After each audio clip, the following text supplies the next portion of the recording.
Cool. We running? Yeah. Okay, cool. I'm William Roberts, and today I'm talking about sex. And since I'm talking about sex, I thought of many extremely inappropriate ways to start the speech. Some were funny, most were wrong, terrible, and awkward. So instead, let's talk about statistics. According to the Guttmacher Institute, by the age of 19, 71% of all teens have had sex. Cool. Now, it's also reported that 78% of teen girls regularly use protection. And this sounds great until we realize that 1/4 of teens are risking unintended pregnancies every year. So the current Texas sex education curriculum is lacking. And as a result, teen pregnancy rates are higher in Texas than almost any other state. So I'm going to talk about two things today. I'm going to talk about the current status of sex education in Texas, and then I'm going to talk about why this is a big issue facing our community. So if you were to ask what's being taught in an AP calculus class across the United States, you get a pretty straightforward answer. This is not the case if you're wondering what's being taught in a sex education class. This is because laws vary state by state depending on what's going on with sex education curriculum. So let's look at what Texas requires.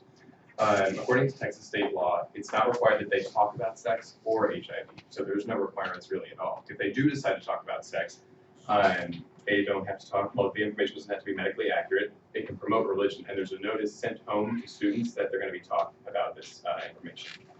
Now, what Texas teaches is called abstinence-only education. And so that means that contraceptives are not taught necessarily. They can be, but they don't have to be. And abstinence is stressed. And in theory, this works great, because if no one's having sex, you can't have a teen pregnancy rate of 0.0.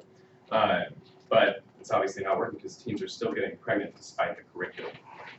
So a more comprehensive program would allow, would give tools to those who choose not to abstain from sex.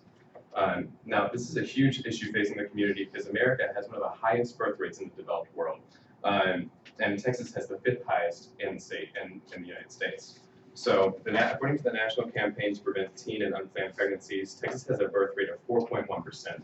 That means that 41 out of every 1,000 teen girls is getting pregnant every year. That's crazy. Let's look at a state with a more comprehensive sex education. Vermont requires that sex and HIV are both covered. They are required to cover contraceptives. Abstinence is definitely covered, but it's not stressed. And then there's no notice going home because it's just part of the curriculum. Vermont has a teen pregnancy rate of 1.48%, almost 3 times less than that of Texas, which again is just crazy how much of an effect that has. So one more thing. So poor sex education has a far-reaching impact on both teens and the community at large. Teens are far less likely to be able to support a child than that of a full-grown adult with a paying job. A lot of teens drop out of high school to help work to raise their kids, and it's really hard to support a family without a high school diploma. Additionally, according to a Washington Post article from July 19, 2015, there were actually some teens that allowed themselves to be sexually abused because they didn't fully understand the meaning of consent. Education is necessary to help us make smart decisions in all fields, and sex education is no different. In such a wide variety of legislature, it's pretty easy to see a clear comparison between teen birth rate and the comprehensiveness of sex education. Now, others will argue there's actually a direct correlation between the two. With a more comprehensive curriculum in Texas, we could lower the teen birth rate significantly.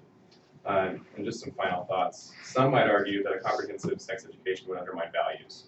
In my opinion, well, sex isn't going to change. It's been the same for thousands of years. So why don't we teach kids the full picture and then let parents guide them towards making smart decisions? Thanks.